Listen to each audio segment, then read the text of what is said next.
Hər vaxtınız xeyir olsun. 22 iyun tarixli və gündəm xəbərin efirində bir xəbər diqqətinizə çatdıracağıq. Məlum olduğu kimi xəbər verdi ki, Ermənistanın baş naziri Nikol Paşinyan Türkiyəyə səfər etdi və Rəcəb Tayyip Ərdoğanla görüşdü və həmin səfər çərçivəsində baş verən daha bir görüşdən bir vacib xəbəri diqqətinizə çatdıracağıq.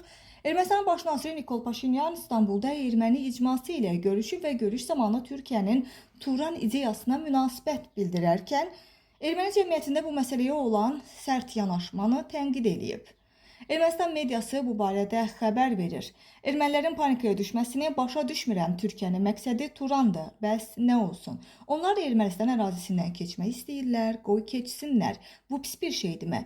Biz özümüz sülh çarpazı layihəsi ilə bunu təklif edirik. Deyirlər ki, şimala, cənuba, qərbə, şərqə getmək istəyirik. Biz də cavab veririk. Gedin. 21-ci əsrdə sərhədləri bağlı olan ölkə təsəvvür eləyə bilirsiniz deyə Paşinyan çıxışında bildirib.